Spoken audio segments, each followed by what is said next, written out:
Speaker. I look forward within next year that the Lapsset corridor will be completed, Mr. Speaker. Mr. Speaker, I also did some work at the airport. You remember that when I arrived, the Jomo Kenyatta International Airport was a place of shame. All the airports do not have a maintenance policy. Mr. Speaker, after fixing the human resource, we made sure also we fixes the maintenance policy. Now we've been able to fix Jomo Kenyatta International Airport drainage system. We've also been dealt with the roofing, and Mr. Speaker, there is a progress in that direction. We've also fixed, Mr. Speaker, many of the other airports. There was a lighting problem in Eldoret. Wilson Airport, for many of us who are here who've used the Wilson Airport, you know that it's full of potholes and bumps, Mr. Speaker. Now we have awarded the contract to make sure that the aprons and the runway is redone afresh, because Wilson Airport is among the busiest airports in the continent, Mr. Speaker. Even as we did that, we completed also contracts that were pending for our airstrips in Anyuki, airstrip in Nakuru now are ongoing. We finished the Matulo airstrip, Mr. Speaker. We opened new routes for airlines to go to Kabundo in Homa Bay. We did in Migori, Mr. Speaker. We did also new route to Kakamega. Mr. Speaker, now our airspace is booming. I opened doors, Mr. Speaker, for new airlines. We have Fly Dubai now flying to Mombasa.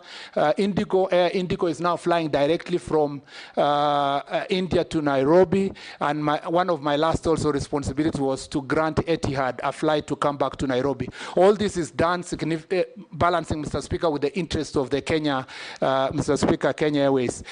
Even that, Mr. Speaker, is just a tip of the things we have succeeded to do. Let me just say the last one, Mr. Speaker, is the. You know, I left the minister abruptly, so this is an opportunity to share. And I just in 2 more minutes, Mr. Speaker, is to say that in the railway sector, we've done a very good job to revamp the commuter rail system in the city of Nairobi, increasing the 10 stations in the city. We significantly pushed the Kumi program of the World Bank, which will give us 60 billion shillings to revamp the commuter rail system in the city. And Mr. Speaker, that will also lead to increasing the stations and therefore significantly reduce climate impact in the city and pollution, because we will be using mass transit of the railway. Mr. Speaker, we have done so also by connecting Mombasa to Miritini itself, and we are doing a construction of Riruta, Mr. Speaker, all the way to Ngong and hopefully then to Rongai, so that then we can significantly move our people using commuter rail. I was in the process of getting funding, working together with private sector and Ugandan government to make sure that we extend the railway from Naivasha to Kampala. I believe that my successor, the person who comes after me, my successor, Mr. Speaker, will continue from where we left insofar as that is concerned. There are so many other things we've done in the transport sector, in the Namata. All these will be now factors of history, and we shall have the time to be able to share. So I just want to say this, Mr. Speaker, that even as we accuse the government, and there is a general accusation across board that we've not done the communication, unfortunately, Mr. Speaker, no matter how much we try to publicize these great things we have done, it is trounced by criticism and predetermined programming, Mr. Speaker, to label certain people as a failure. I have worked passionately, committed to deliver my work, working sometimes up to midnight, Mr. Speaker, and this is a job I look back and say the last 2 years have been exciting for me, and I look forward to also taking the same energy and vigor to the next ministry. Mr. Speaker, the vision I have for the young people of this republic, there are many people who have asked themselves that, why Murkomen? Why is he being put here? I believe that, Mr. Speaker, the president carefully chose me because of my energy, my commitment, my passion, and my history with young people. Mr. Speaker, I do a lot of mentorship across the country, even when I was in the Ministry of Roads and Transport. Mr. Speaker, I ran a tournament, a tournament, Mr. Speaker, that runs in about 5 counties, and we were moving to the 6th county in the Kerio Valley region, which uses sports and For that reason, it was football last year to bring warring communities together, the Pokots, the Marakwets, the Turkana, the Samburus, Mr. Speaker, the people of Tugen, to bring them together to play together. And last year, as a result of that tournament, for the first time, we had an opportunity. Some leaders from Turkana got the first time to be in Kapenguria when we were playing football, and I was really surprised. And that way, sports, Mr. Speaker, is also one way of bringing people together. I have a passion for the young people, and I believe that that passion is going to be translated to action, Mr. Speaker, once I assume office. And that passion is to sort the problems that are bedeviling our young people. The problem of unemployment, Mr. Speaker. The problem of our sports sector, the way it's mismanaged, Mr. Speaker. And many other issues that I hope we will delve into.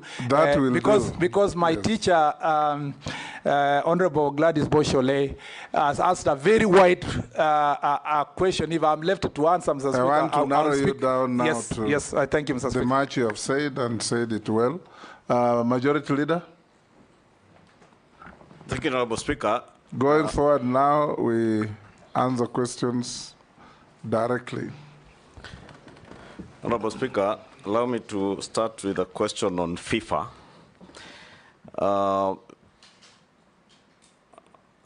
CS Nominee FKF received a letter from FIFA in March threatening suspension following a litany of court cases bedeviling the Kenyan Federation. And to date, FKF has not held their AGM, nor released an election roadmap. If you get the opportunity to serve in this ministry or don't want to hear what you intend to do, I do know you're a football fan, but the teams that you support are not Kenyan teams, at least the ones I see you online supporting. What will you do to make sure that our football gets back its glory and at least Kenyans can be watching our Premier League the way they watch the English Premier League?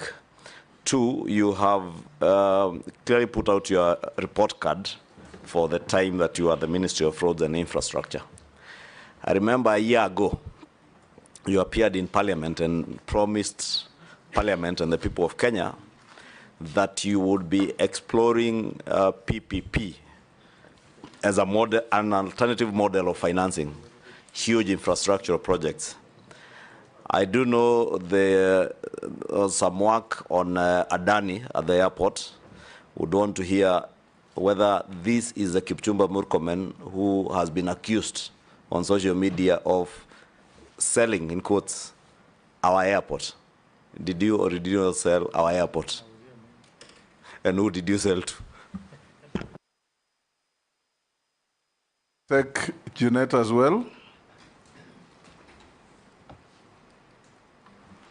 The Speaker. Yes. I have taken note that the CS nominee, last time we vetted him here under your chairmanship, and I've seen he has just come with the same suit that he came with that time.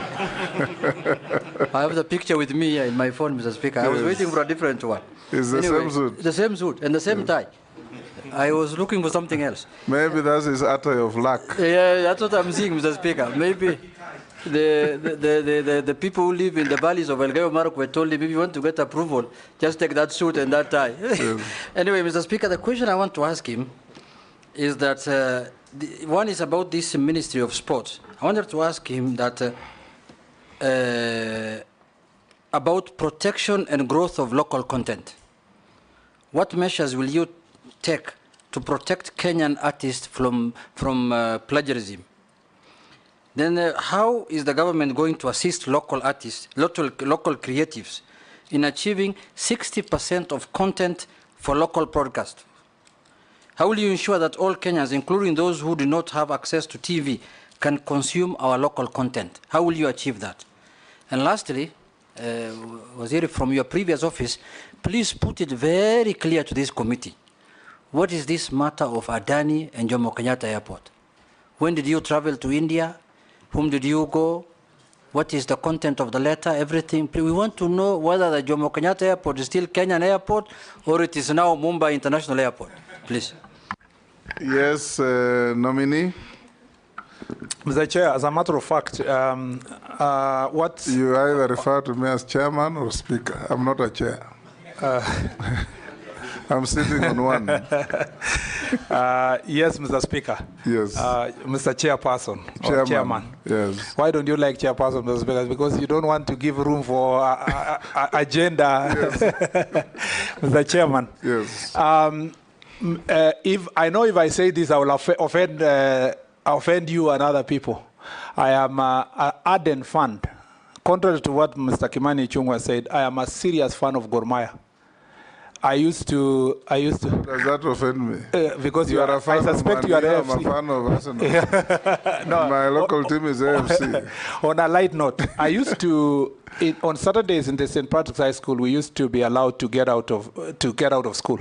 So we used to sneak from Iten all the way to Eldoret to watch Gor Mahia play KCC.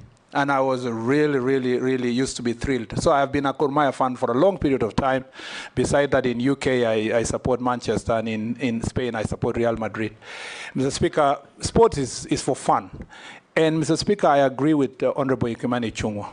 Those days when we used to support Gor Mahia, AFC, and all the other teams, Shabana, among others, KCC, we even used to know all the players, up to the reserve team. Now, Mr. Speaker, I don't even know our Gor Mahia players, who they are, even when they change. Why? Because the standard of football has gone down over time. It is a paradox because access to media has increased. Meanwhile, the accessing sports and publicity of sport and standard of sports has gone down. And therefore, Mr. Speaker, I agree with Honorable Kimani Ichung'wah that the place that has to start is, Mr. Speaker, football, sports management, and for this purpose, FKF. Mr. Speaker, it is not right that for the last 8 years, you have an organization that has a leadership in office that has not been elected, but they are there in perpetuity, Mr. Speaker. Mr. Speaker, it's not just FKF, it's AK. AK has been there for 12 years without an election. Cricket Association, the same. Badminton, the same. Mr. Speaker, for swimming, the same. There is a problem, a serious problem, Mr. Speaker, when it comes to sports management in this country. And Mr. Speaker, what is also worse is that there is a collaboration. And unfortunately, as an officer of the court, I have to say this. There is a collaboration between these organizations and, Mr. Speaker, court orders. If you find why the AK has never held elections for 12 years, it's because they are perpetuating themselves using a court order. That is the same way the FKF is perpetuating itself along a court order.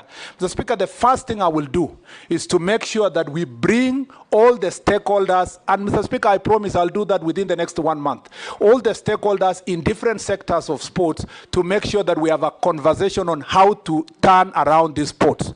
Number two, Mr. Speaker, I would like, and I hope the Chief Justice is watching me, or even if she's not watching me, she will be told.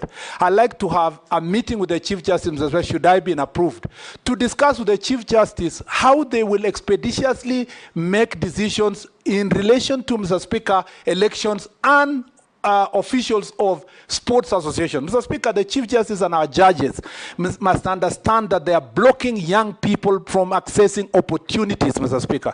The third issue, Mr. Speaker, is that I am going to request those people who have served for more than 8 years in any federation, Mr. Speaker, to recuse themselves and give an opportunity to new people who have energy and vigor to be elected, Mr. Speaker, to make sure that they take over these associations. The last thing, Mr. Speaker, I'll say on that point is they will never recuse themselves. I know. Just restructure the constitution. I'm coming to the next one. Give them 2 terms, non-renewable.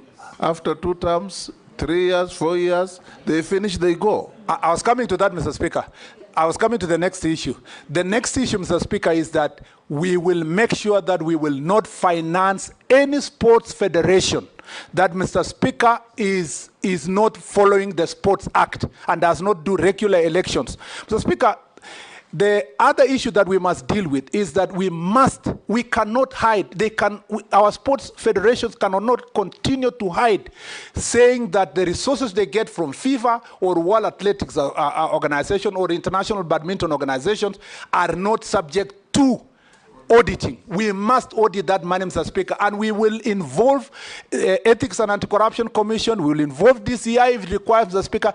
That money is given to Kenya, not for the association themselves. It's on behalf of the young people of Kenya, Mr. Speaker, and we must take them by the horns, Mr. Speaker. And I promise you, I am not an easy person to play with. I am going to go straight to these federations. I'm going to deal with these federations. And if they accept, if they want to, Mr. Speaker, to continue operating, they must accept to work with us. Lastly, Mr. Speaker, I'd like to say that to return our football and to return our sports, Mr. Speaker, back, we must also make sure that that football management is done well. But on the other side, we must also support the private sector. For example, Safaricom with Chapadimba, they're doing a very good job in identifying talent. We need to encourage other associations, other companies, Mr. Speaker, with tax rebates that are paid on time and transparently to make sure that we return private sector to be able to support our sports teams, Mr. Speaker. Mr. Speaker, I know there are many other issues on sports, but that was very specific to FIFA and the cases that are there. Mr. Speaker, as a matter of fact, Mr. Mwenda is my friend, Mwendwa, and Tuei is a person I know. I want these people to just believe in the people of Kenya and give a chance. You are confirmed. Yes. You are not being confirmed to go and work with friends. You are going confirmed to go and work for the people of Kenya. That's why I'm saying, Mr. Speaker, yes, they are my friends, but they need to know, Mr. Speaker, that time is up. The people of Kenya would like to have an organization that is being run in a proper manner and in an accountable manner. And they need to know one thing. Murkomen is not alone. Now I have an army behind me of young people. Mr. Speaker, they either voluntarily exit these positions and accept the changes that we need, or we greet them or occupy them, Mr. Speaker. That will be unlawful. Mr. Speaker. And we encourage you not to go that route. No, Mr. Speaker. If you are confirmed. No, not illegally. We will do it, Mr. Speaker, in a peaceful manner. Because, Mr. Speaker, we will follow Article 37 very carefully, Mr. Speaker, to make sure that this is achieved. Mr. Speaker, I want to say that on the PPP issue of the airport, PPP is a very important concept of developing our infrastructure. You know that, Mr. Speaker, as I said earlier, on the road of Rironi-Mau Summit, already the previous government had committed itself on the PPP. Unfortunately, the contractor they worked with was not willing to ensure that there is no transfer of guarantee to the people of Kenya. That is the reason why we are terminating the contract. Otherwise, the road would have started if they had accepted not to transfer that burden to the people of Kenya. We are redoing that PPP because of that. Mr. Speaker, for the airport, I want to be very clear, Mr. Speaker, to the people of Kenya. I have not, and I do not have the capacity to enter into any PPP as a person, as a cabinet secretary. And I have not in any way sold the airport. Mr. Speaker, the truth of the matter is this. The president has said this publicly. The PCS has said this publicly. PPP, the people of Kenya need to be taken through the process of PPP. A PIIP proposal, which is the case of Jomo Kenyatta International Airport, that is privately initiated proposal. Mr. Speaker, which is part of PPP. Mr. Speaker, is not the first one. The first PIIP, Mr. Speaker, in this country was the expressway. The expressway was through a PIIP. The government evaluated it. They found a proper contractor. Now we have expressway with a contract period of 30 years, transferable back to the people of Kenya once the road is used and maintained. Mr. Speaker, the difference between the expressway and the airport is that there was a proposal. And this is not just one proposal. People keep coming with proposals. Some are serious, some are not serious. Some you invite them to come for meetings, they don't come. When a PIIP proposal has been done, the contracting authority, in this case Kenya Airports Authority, goes through a preliminary process of establishing the viability and verifying the existence of the company, the capacity, and so forth. Once they do the preliminary process, Mr. Speaker, as the case is in Jomo Kenyatta International Airport, that process now moves to PPP committee, PPP's directorate in the Treasury. That process has not even reached the Treasury yet. What the Kenya Airports Authority was to do is to first establish the relationship with the proponent.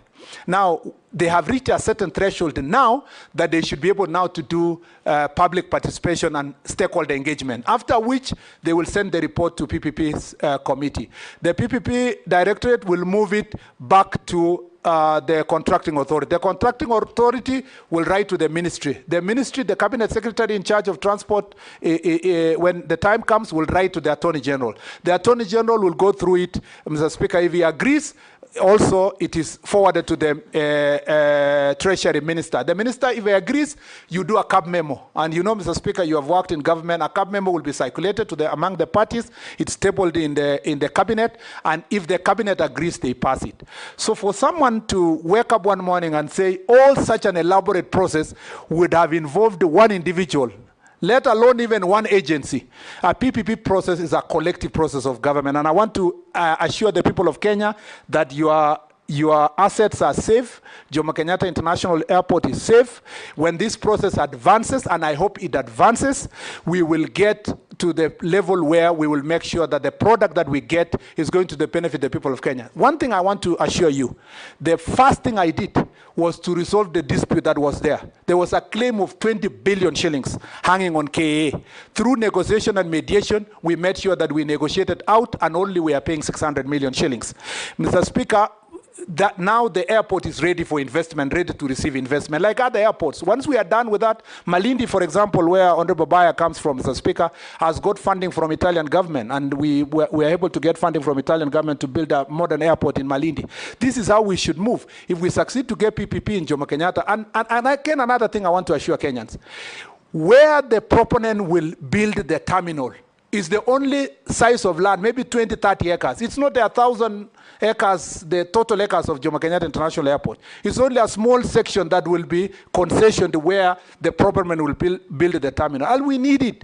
Otherwise, if we don't need it, Mr. Speaker, if we don't do it, we will become, Mr. Speaker, the last in this region. Ethiopia has defeated us.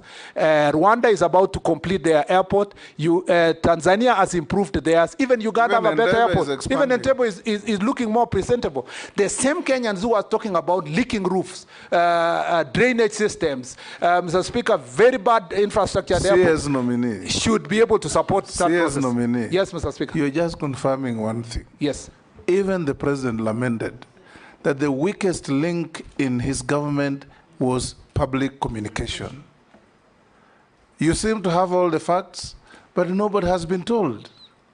Mr. Speaker, despite the fact that PCS has said, despite the fact that the presidents were communicated, but it remember this issue. It came because of the storm. But if it was explained along the way as you went about these things, the public would have understood you better. Let me absolve the KA for this reason. This is a proposal of March. Honorable of March. Yes.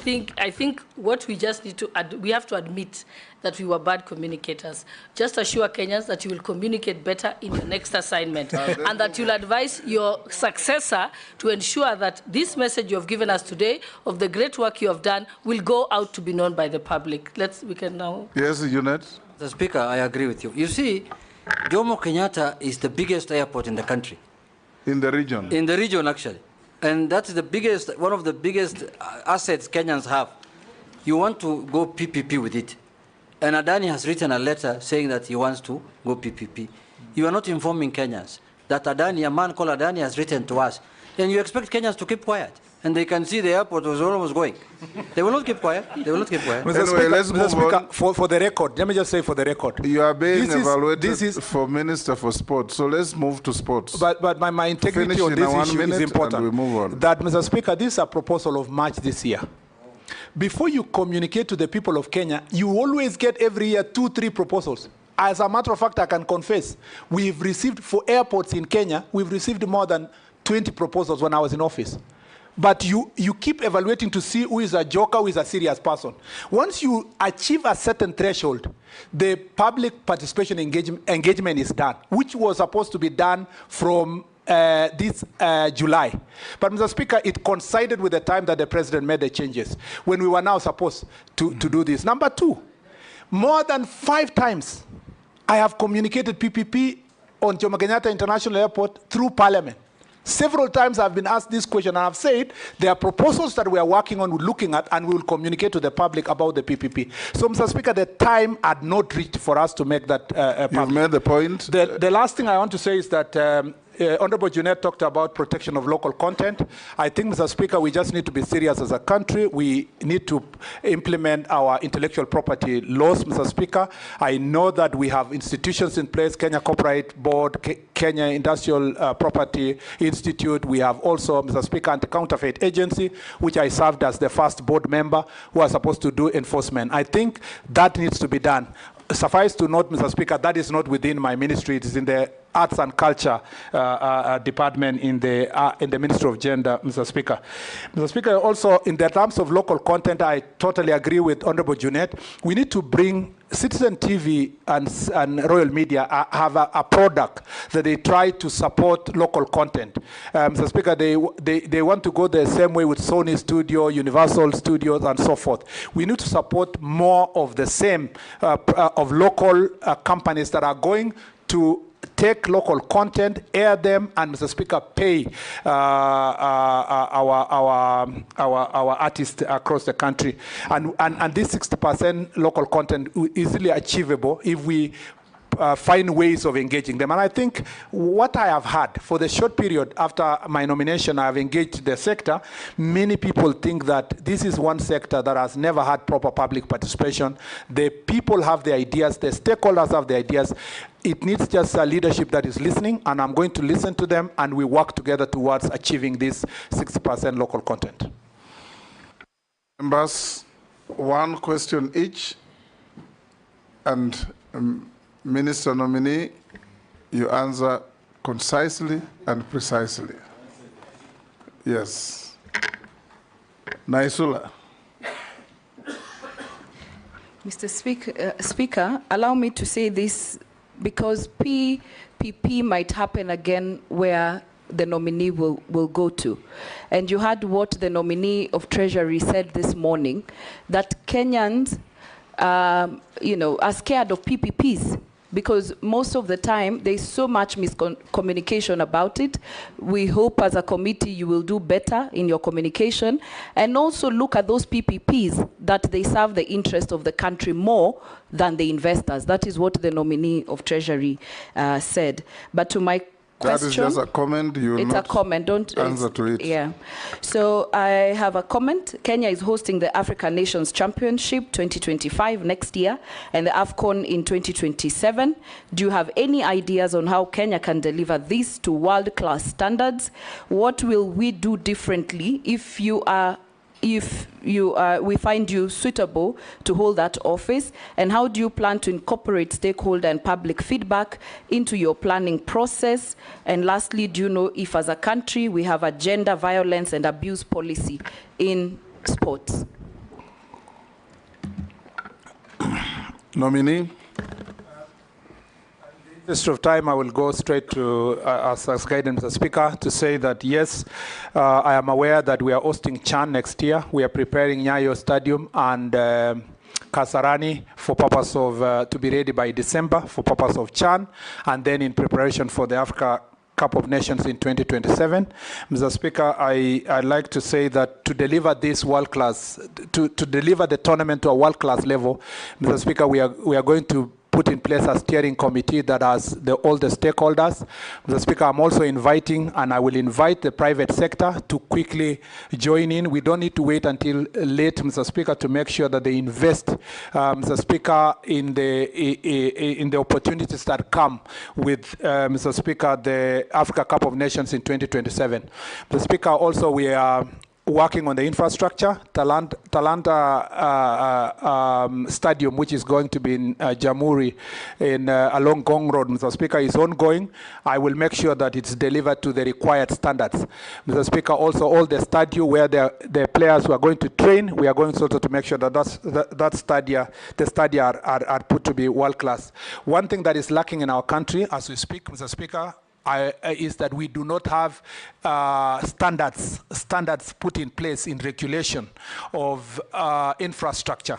The law itself, the Sports Act, says that Sports Kenya will set the standards, but the regulations must be put in place. As a cabinet secretary, I promise this committee that will be a priority for me to make sure that all the infrastructure across the country are going to be built based on world-class standards.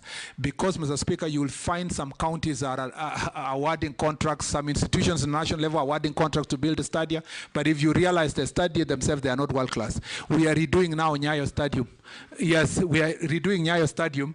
Something we used to think it has 30,000 capacity. The reality is that it can only accommodate 18,000 people.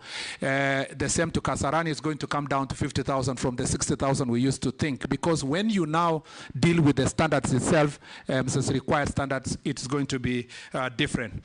Mr. Speaker, I want to say that the gender violence is a serious issue in sports, and particularly more prevalent, Mr. Speaker. In fact, not just violence, gender violence, abuse, and sexual abuse, Mr. Speaker, among athletes who are women. Mr. Speaker, you know the case of Agnes Tirop. You are an ardent fan of athletics, who was killed, Mr. Speaker, in my county. Mr. Speaker, that is just one case. I know athletes, world-class athletes with world records, whom I have had to assist in the past as a senator, to call the DCI to protect them from attacks from, Mr. Speaker, pests that call themselves husbands. Once they see an athlete as a potential, they present themselves as suitors, Mr. Speaker, pretend to be in a marriage, Mr. Speaker, and then they prey on them and take their wealth. Mr. Speaker, this is an area that I have a passion for, not just because I've been appointed here, but something I have thought through. Even when I went to the funeral of Agnes Tirop, this is some of the things I talked about. And as a result of what happened with the Agnes Tirop, there was a committee that was formed in the ministry that came up with a raft of proposals. One, Mr. Speaker, that all training camps must, if a lady is going to be in a training camp, we must have a female matron in the training camp. Mr. Speaker, for junior athletics, you match training camps with the neighboring institutions. We need to oversight also the managers and the coaches, Mr. Speaker. Not just enough to register them, but we must be able to oversight them to make sure that they are following certain procedures. We don't want our athletes. Some of them are the pests. Yes. Yes, if you don't evaluate them properly. Absolutely, some of them are the pests. Mr. Speaker, we will not allow as a ministry any of our teams to travel, women to travel for international assignments if they are not accompanied by a female matron. We will not allow them to travel with men alone. Mr. Speaker, this is an area with all those raft of proposals, we are going to make sure that those proposals are put into regulations and be part of also of the revised law, because we need to revise the Sports Act. The Sports Act, Mr. Speaker, does not recognize at all the institutions of county government, does not recognize so many things that are modern. We will make sure that these issues raised by Honourable Member, Mr. Speaker, are going to be incorporated in the sports updated sports policy. Let's take Nelson, Posing, and Gikaria, one question each in that row. Waziri, the Olympics are ongoing, and I like the fact that you've also raised the issue of athletes from the North Rift. There's a dire situation with our athletes. As much as they are doing Kenya proud, there's really nothing to show for in terms of infrastructure and support that the government has provided to athletes. What you see there is sweat and tears from athletes who've struggled without any support. Many of you have seen athletes, dodging motor vehicles and motorcycles on the road training. That should not be the situation our athletes should be subjected to. Many of them actually have made it into the global stage just by sheer determination. Waziri, coming from that region, please tell the country what you will do different this time around. Your predecessor, when he was here, said the same thing. He said he was going to change. He actually said he was going to give them world-class treatment, but the situation is totally different today. Number two, the people of Kericho County have sent me. No, this is a comment. They can decide to answer or ignore, but just for the record, the people of Kericho County have sent me to you. I landed with you in Kericho County, in Kerenga Airstrip, and there was a contractor on site. Immediately we left, the contractor left. What really happened, Waziri? Thank you. They left together. Thank you, Honorable Speaker. Honorable Murkomen, many Kenyans think that you have actually been taken to the right place because you come from a county of a home of champions, exactly. So I think many people are seeing that, including myself. But my question, Honorable Murkomen, is there is a gap. And again, people think the Minister for Sports is Minister of Nairobi, you know. So they think that it's Minister of Nairobi. There's nothing on the ground. So if you get the favor of House and you become the Minister, Honorable Murkomen, what will you do to bring the nexus between the national office, your office at national level, and the county, so that people in sub-locations or locations can actually feel that the Minister for Sport is their minister? You know, is there any way where good people or good sport people, and particularly maybe football, can win in that sub-location or location and be taken through, so that at least they can also feel like they're also national people, so that they don't see the Minister for Sports as only Minister for Nairobi? Thank you. Vicaria. Thank you, Chairman. Mine is just to, I'm just hoping that the nominee will crack the whip at FKF. Honorable Chairman, yes, and he has to, Honorable Chairman. I remember one day, 142 million was paid to some English company to procure the broadcasting van, which never arrived in the country. And after paying, we were told that the company that was given that money went into insolvency. So I think it is important for us to crack. But my question is, the nominee, my friend Murkomen, one of the best strikers in the Bunge Football Club, is football and talent was created at the youth centers, at the location and sub-location, then districts at those days, either sponsored by, in collaboration with, partnership with either Germany, Netherlands, and England. I don't know whether there's a policy for you to bring back, because when you talk about football, people think of Harambee Stars and AFC and Gor Mahia, but these players come from some place. So what policy is there to revamp the youth centers' sports, not only for football, but sports in general? Thank you, Chairman. Can answer those three, nominee. Mr. Speaker, the Honorable Koech has talked about infrastructure. We have a number of pending stadia that needs to be completed. That includes, Mr. Speaker, Kapkatet Stadium in his county.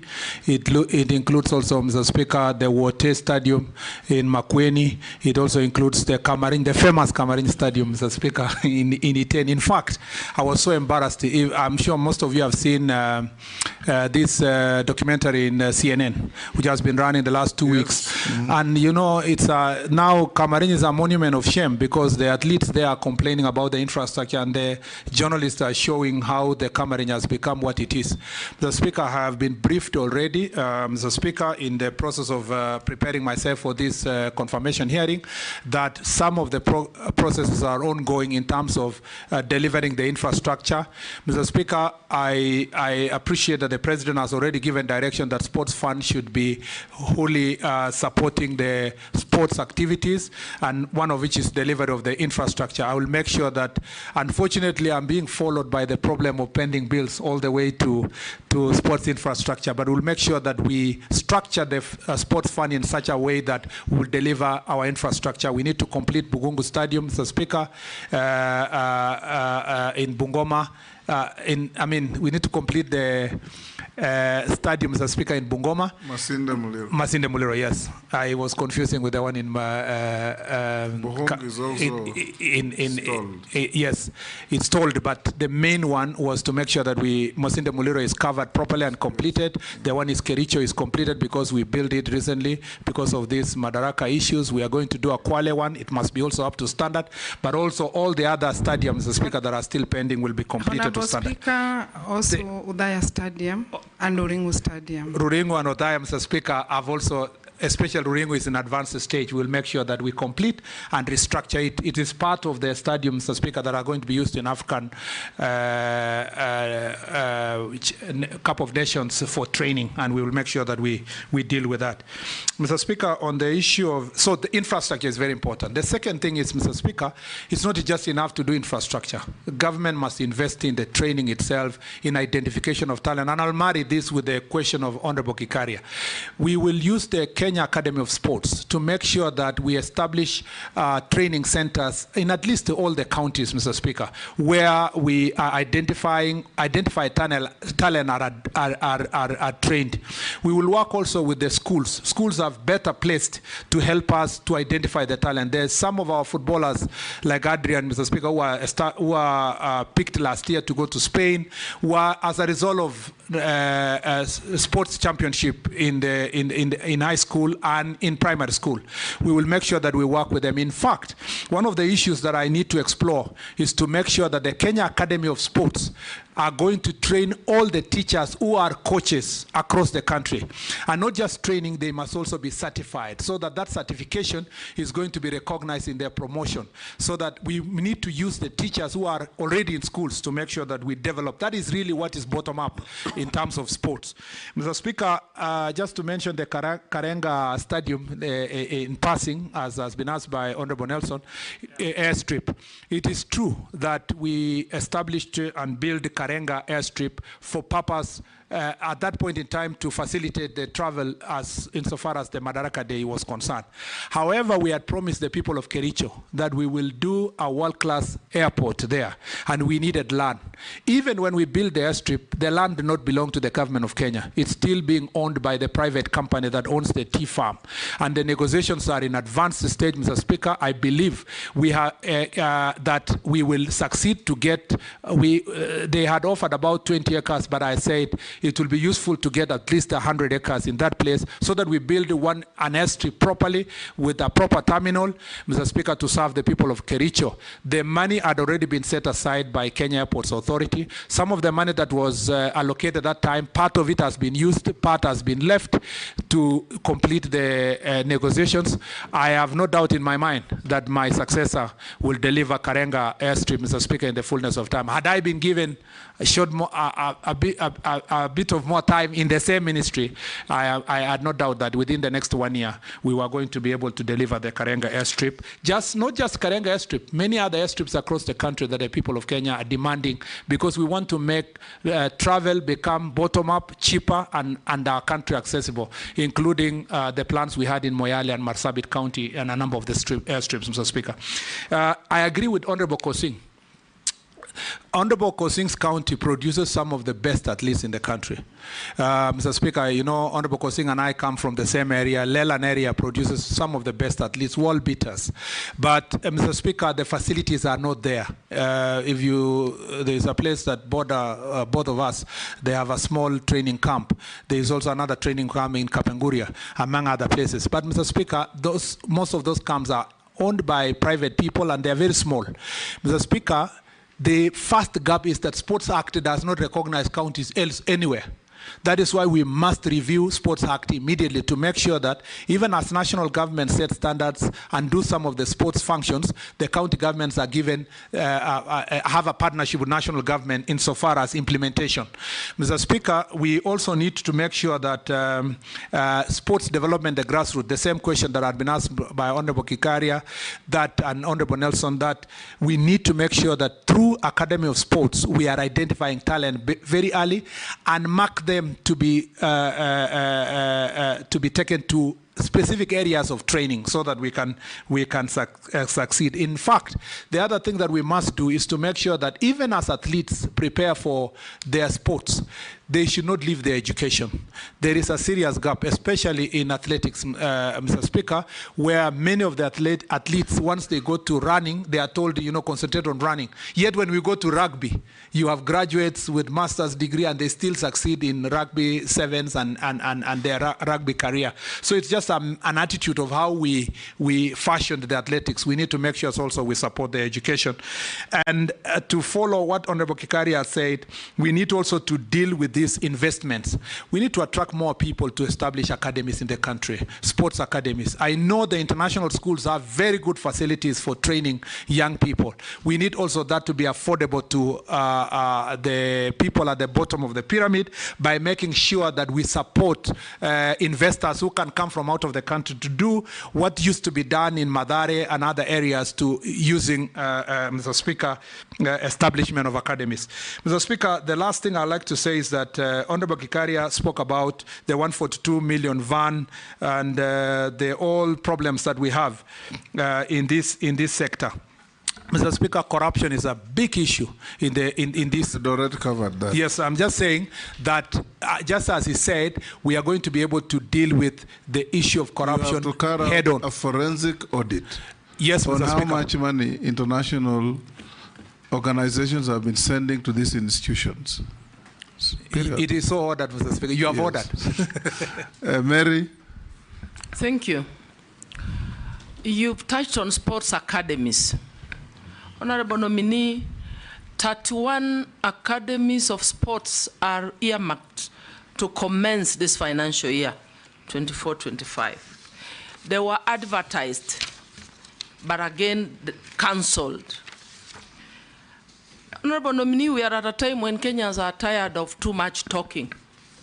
Kenyans want to see action, not what has been witnessed, PR, managing of members and representatives of the people.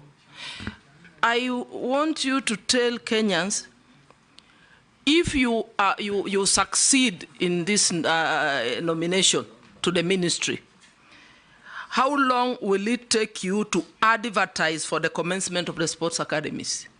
And these academies are being funded by the sports fund. I happen to be a member in that committee. And you have said that it is possible to get partnerships even to support that endeavor. So tell Kenyans when we will see the sports academies commence. Thank you. Thank you, Mr. Speaker.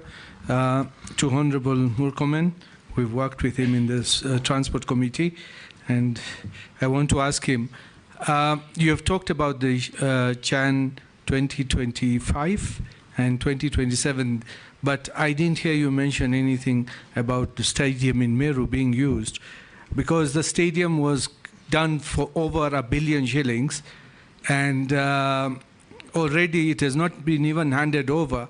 The running track is coming out.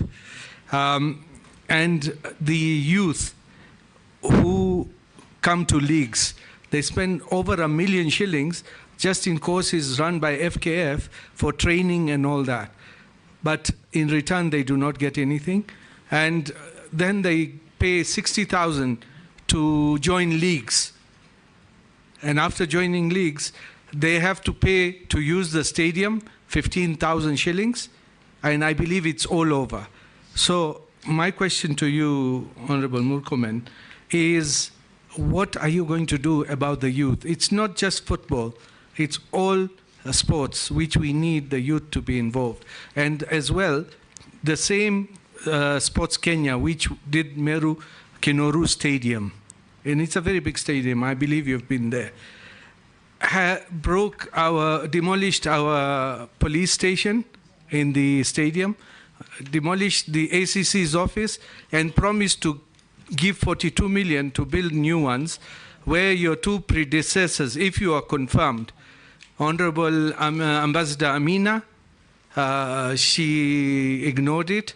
Honorable Ababu Mamba, when he came to Parliament, he says, yes, as soon as funds are available, he will give. So I want to know from you if that one for Kinoru, what you will do. And we've got even another stadium in Maua, which is waterlogged. We've got another one in Kobo. It's not there. And in Timau, and many other places. You are making a speech. Yes, yes, Murugara. Thank you, Mr. Speaker. Nominee, talk about Standia. The Chuka Stadium is also not complete. Talk about your previous ministry of roads. Tharaka Nithi is the home of stored roads, the most ugly of them all. including Chakarika Marimanti. You need to comment on that one. Then a comment on how you fed sports persons, because I had a young man who actually went all the way to Rwanda on the high jump, came back. I pleaded with your predecessor to meet him and fed him, the PSC Sports.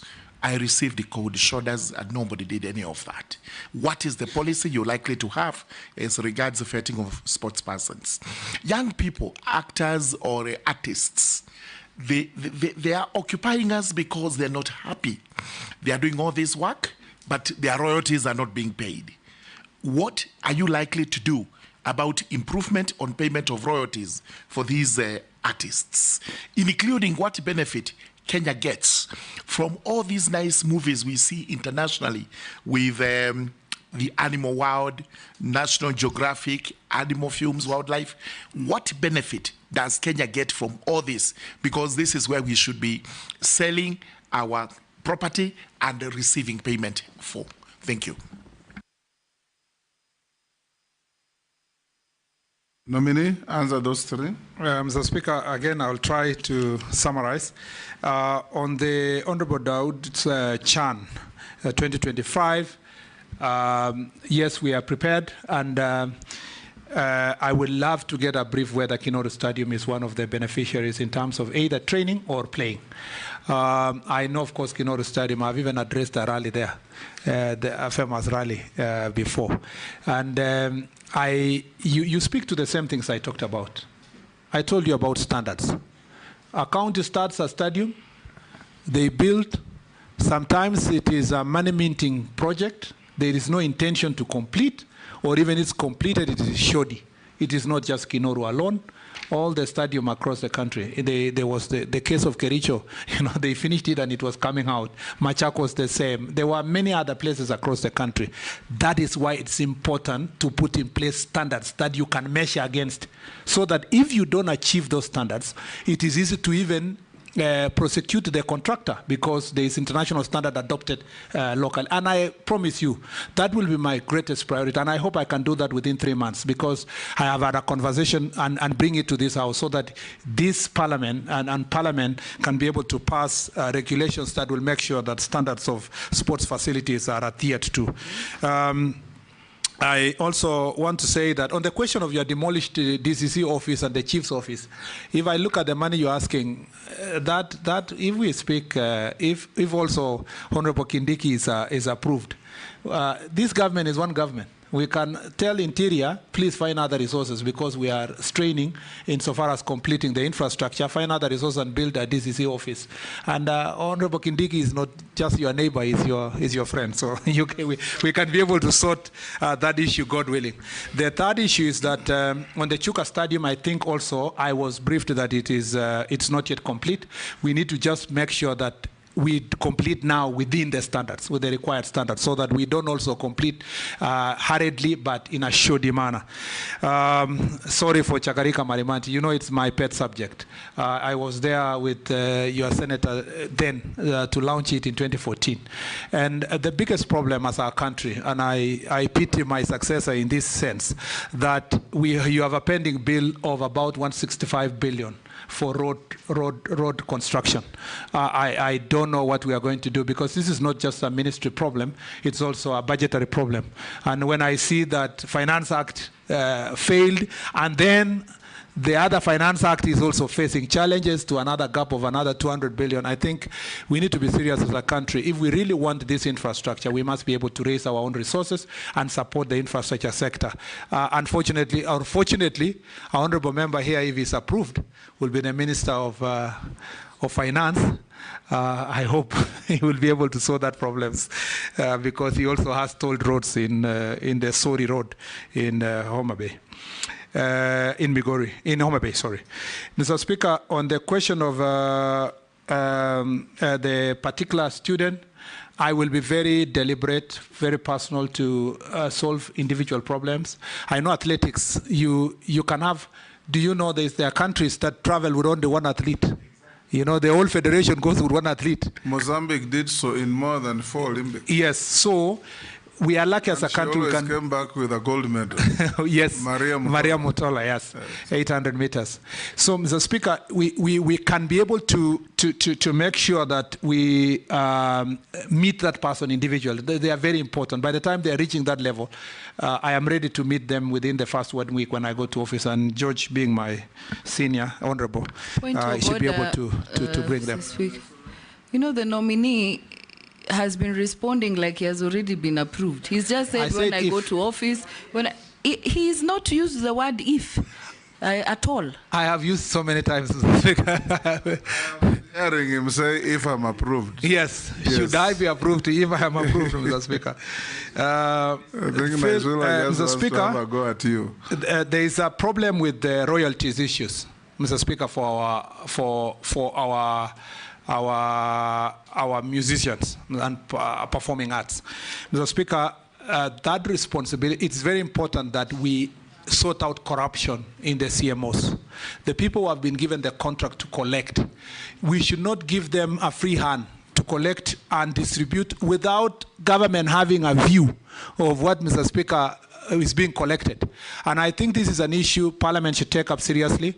I know it's not it will not be in the ministry that I've been proposed to. It is in the arts and culture, in the gender ministry, but it is something that I have been following personally. And I hope that KECOBO, the Kenya Copyright Board, will be a bit more serious. There is a lot of corruption-related issues have been raised insofar as identification of the CMOs and, Mr. Speaker, distribution of those resources. People must be able to earn from their sweat, Mr. Speaker, and I hope they will be supported. On the film industry, I know it's part of creative industry in the ministry that I've been proposed to serve if I am approved.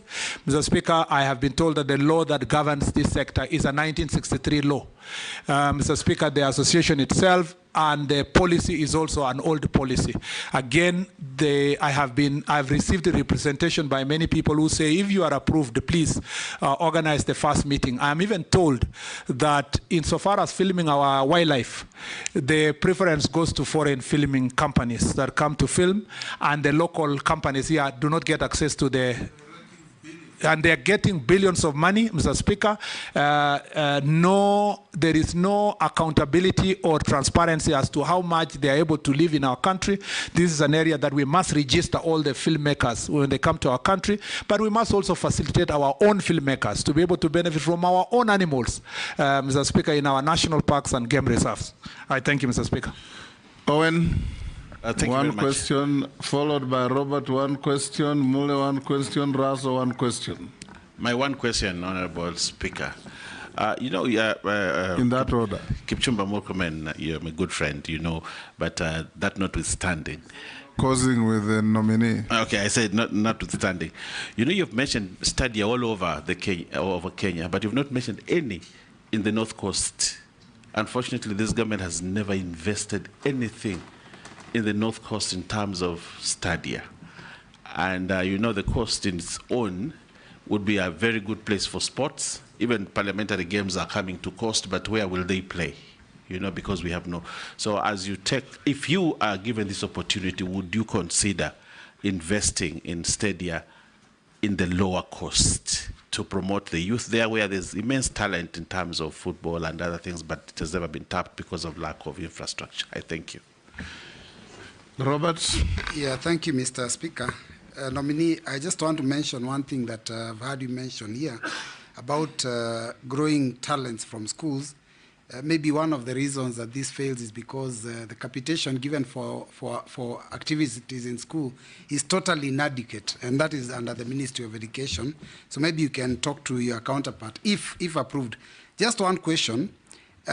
We've seen delegations going for sports activities, international sports activities, where the officials, that is government, officers, carry huge delegations and, are living lavishly. Whereas the athletes and players are actually sometimes even stranded at airports. Can you tell Kenyans what you will do so that this kind of situation that embarrasses this country does not recur? Mule. Thank you very much, Speaker. Nominee Murkomen, if you are proved by this House to be the seers of youth, creative economy, sports, I just want to look at the youth right now who are part and parcel of you, because I've seen your CV, you are part of Millennium. And then the army you have talked about cogency. What new programs you will bring on board to accommodate them to work with you in this ministry?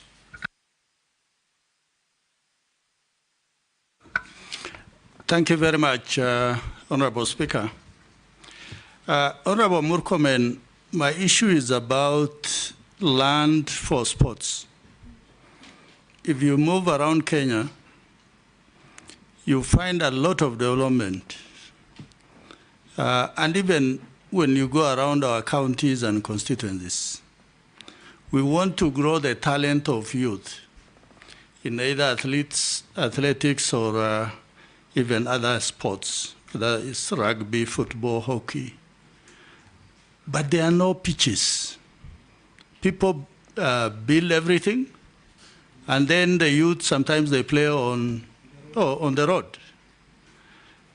So going forward, I want to ask you if you will come up with even a cabinet paper or a white paper to suggest that counties or even constituencies must put so much land available so that you can develop pitches, small stadia, not necessarily the big stadiums that will cost a lot of money. And finally, Marsabit and other projects that are actually by schedule have closed out youth because those stadiums cannot be used because they are under construction.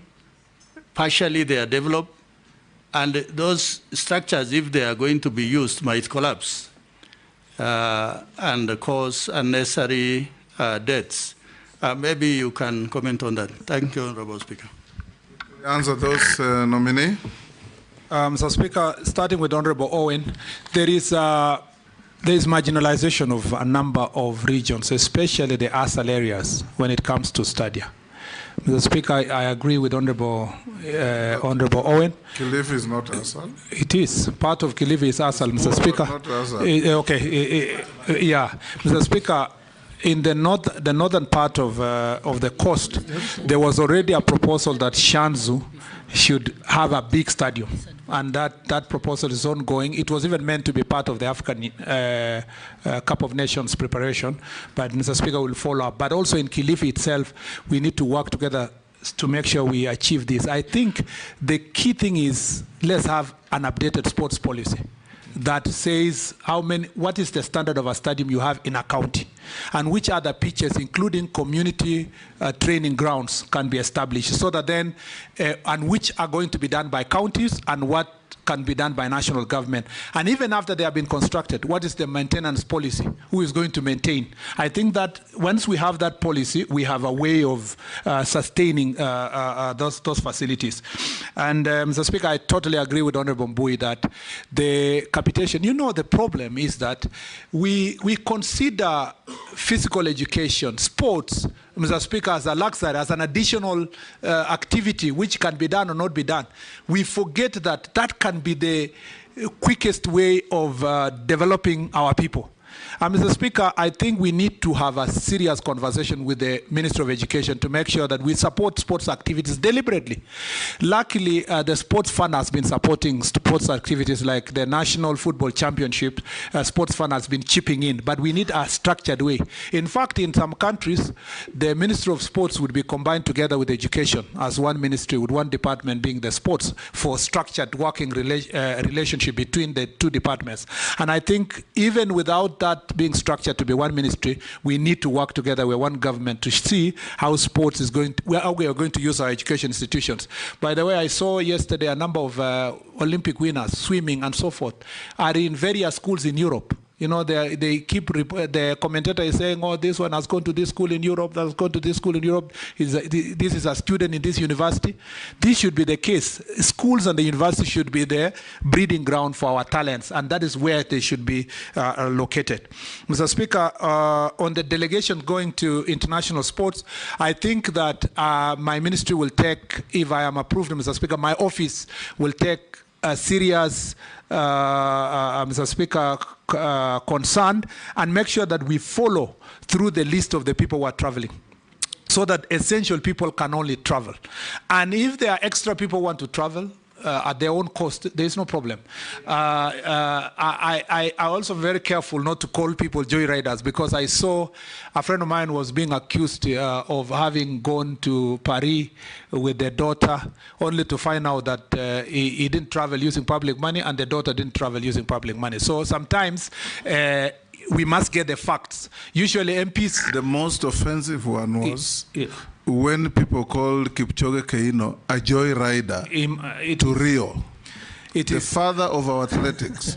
In fact, if you are confirmed, you should guarantee this country to buy Keino a ticket to go to every Olympics until he gives up. Yes, Mr. Speaker. What people don't realize also is that some of the officials go to the Olympics not to just go and watch. That is where you are scouting for potential investors in the area and partnerships. So there are people who go with specific roles to ensure that you engage in improving and getting investors. Some of the members of parliament also travel to these international games because they provide their oversight responsibility, but also they appreciate what's happening. When they come back here, they are able also to pass necessary laws and support the budgets for those athletes. So it is not always obvious, rather obvious, that everybody is a joyrider, but we will make sure that there are no joyriders using public resources. Remember also, Mr. Speaker, that some countries pay for their funds. They pay for the people who are going, the cheering squad. But Mr. Speaker, because of our limitation of resources, we need to work with the private sector. The private sector to sponsor them. Our big corporations should be able to sponsor the people who are going to cheer our teams, because it's also important to go with a cheering squad if it's necessary. Mr. Speaker, on the question of Honorable Mule, I am very happy that he is asking a very pertinent question. In the youth sector, what am I going to do differently to make sure that our youth get jobs? First, let me say this, Mr. Speaker, it's an embarrassment that as a country, and this should collectively prick our conscience, that the budget for youth department, for core functions of the youth department, for an entire year is 51 million shillings. That is a shame, Mr. Speaker. In fact, when I was looking at the budget, I was asking myself, am I being set up to just go and sit in an office where you are not going to deliver anything to the youth of this country? How you budget is demonstrating your priorities, because if you really want to sort out youth issues, we must put resources for youth resources. You will remember, Mr. Speaker, after the post-election violence is when a serious discussion, and you were part of the negotiating team for the coalition government and for peace. You remember one of the discussion was, what are we going to do with the youth? And that's how Mzee Kibaki's government came up with Youth Fund, and they came up also with National Youth Council, and they came up with all those youth initiatives. You remember, Mr. Speaker, the youth ministry at that time had about 10 billion for implementing projects. Now the youth department has 51 million shillings. What happened to us? Because in 2013, when we lumped together the youth ministry with public service, the whole resources were channeled to National Youth Service. And then we forgot about the other core functions that are affecting the youth. This department has moved with 8 PSS within 10 years, Mr. Speaker. And so it has not had a proper institutional memory of implementation. Mr. Speaker, that is one area that we must fix the resources. Number two, there is a program, luckily, Mr. Speaker, that is supported by the World Bank, that's called Nyota. Its intention is to make sure that it reaches 19 years old up to 28 who have not gone past Form 4 in terms of recognition of their skills, improving of their skills, and attaching them to a specific work environment, and thereafter supporting some of them to do businesses. Mr. Speaker, that program is huge. It's about 20-something billion shillings in 5 years. I am going to be prudent in terms of managing and making sure that it achieves the objective of reaching 800,000 young people across the country. I ask members of parliament that we work together to make sure that the identification of the beneficiaries is per constituency, because the constituencies are the most equitable units at the country. The other thing, Mr. Speaker, we must do, and I was prepared to do that in the roads ministry. We must do what President Roosevelt did. After the Great Depression, between 1933 and 1938, President Roosevelt came up with something called the New Deal. The New Deal was to work on deliberate mechanism of finding jobs through government projects for young people. And the plan was to make sure that when they were building the beltways, the airports, the postal corporations, the bridges, they made sure that they infused in the contracts the number of young people that are going to be employed. I will suggest, Mr. Speaker, that in our road contracts, if you give a contractor, say, 100 million worth of a contract, we must tell that contractor, infused in this contract, you will employ 100 youth in that locality for 3 years. And we must be deliberate, even if it means adding the amount to the contract of and above. If we do that, Mr. Speaker, in railway contracts, in the port contracts, the airport contracts, road contracts, we are going to deliberately deal with the people of Kenya. If we are going to give out contracts to everybody to maximize profit, those people will use machines. What has happened, Mr. Speaker, in places like Kericho? Because of the introduction of machines, there are so many jobless young people in Kericho and other places like Limuru and other tea growing areas. We must tamper the need for profit by deliberately getting a new deal for young people in this country that are going to get jobs directly. The last thing I want to say is that there are fragmented initiatives that target young people. You will find that the AGPO, the program that is ensuring that contracts go to young people, is being managed by Treasury.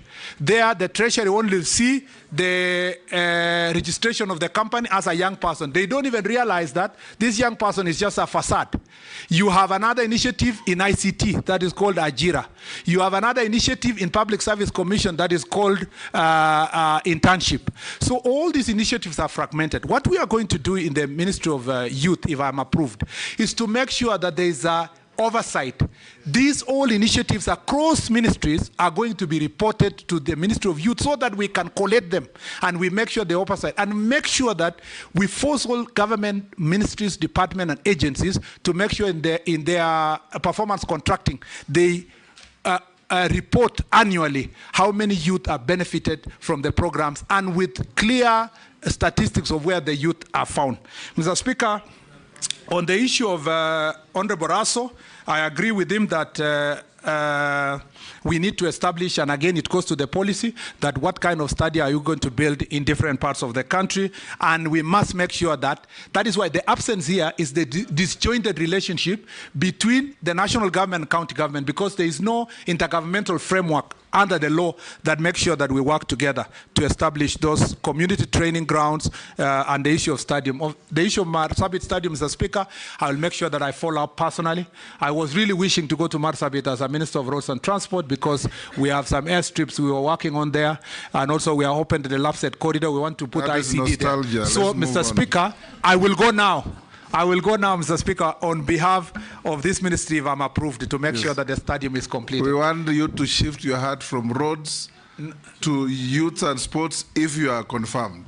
Yes, Mr. Speaker, but as a cabinet secretary, you still have the responsibility of supporting I know there is the rest of government. Responsibility, but don't live in nostalgia.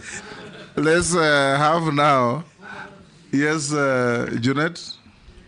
Point, when we are looking at the suitability of a nominee, we also look at his commitment to the work he's going for. So I wanted to ask, your removal from roads transport to Ministry of Sports Youth, do you see it as a demotion? Mr. Speaker, first of all, there is a committee of ministries.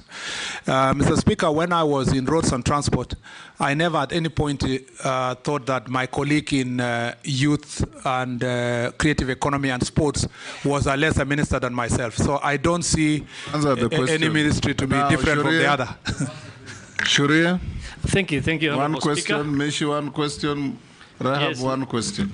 Thank you. Let me just add, as everyone was talking about Stadia, Mheshimiwa, we don't have any Stadia in Northeastern Province, 0. So you better add that into your list. There's no sports. Meshi? I think we do better than, I haven't even asked my question, sir. My question. That was just a comment. I told you to stop preambles to questions. Mr. Speaker, if everybody spoke for their region and I don't say that, I'll be killed once I leave here. Go ahead. Thank you, Honorable Speaker. Yes. Mheshimiwa Murkomen, youth employment and job creation. Matrix requires concerted efforts, including mainstreaming of the issues in all ministry policies, rather than youth ministry as a standalone solution point. So what is your take and what measures will you champion to achieve this complete mainstreaming in all ministries to push the agenda of youth? I thank you, Honorable Speaker. Honorable Mishi. Asante, Mheshimiwa Mwenyekiti. Mheshimiwa Mwenyekiti, nimemsikiza Mheshimiwa Murkomen ambaye pengine anaweza kuwa waziri wa vijana na michezo. Lakini nataka nimregeshe nyuma wakati akiwa waziri wa mambo ya barabara na uchukuzi. Sisi kama watu wa Likoni kupitia bunge niliuliza swala la kivuko cha Mtongwe na tukaweka pesa ambayo ilikuwa ijenge kivuko cha Mtongwe cha feri. Rampu hiyo ilijengwa kidogo tu, yani kama mbeni mfano tu wa kujenga. Baada ya kuweka mamilioni ya pesa. Mpaka leo ferry channel, kwa wale ambao hawajui Kiswahili, Mtongwe ferry channel. Mpaka leo kivuko kile hakifanyi kazi, wakazi wa Mtongwe wanataabika sana kuvuka kwenda katika ngambo ya pili. Vile vile ile floating bridge ambayo ilikuwa pale, iliyotengezwa kwa milioni 300, ilikuja ikakatizwa kwa ghafla bila kuita wananchi kuwaeleza kumeenda vipi ama kumekwenda vipi.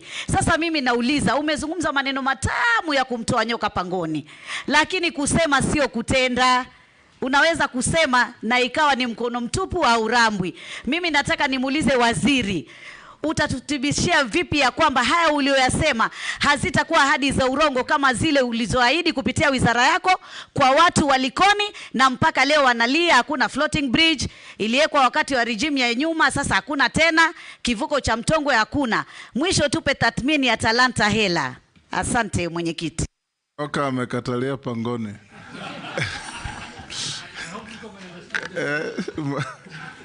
Yes. Thank you, Mr. Speaker. Rahab. Yeah, to the nominee. I don't know whether you are aware that most of the constituencies, we don't have youth officers for the last 5 to 7 years.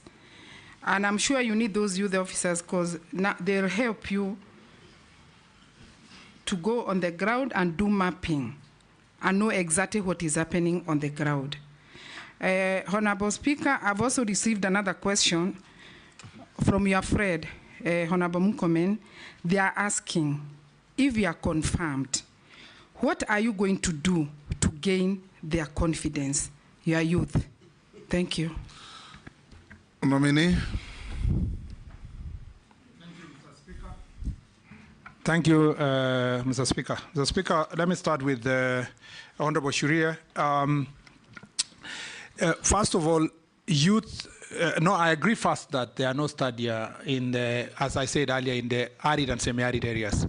When I was doing the tournament last year, Mr. Speaker, Turkana players were playing on a sand pitch, Mr. Speaker. It's very disheartening to see how marginalization is being perpetuated, and I think we need to correct that, to give facilities to young people in the arid and semi-arid areas. And I have been deliberate, even in the Ministry of Roads, to make sure that arid and semi-arid areas are also taken care of.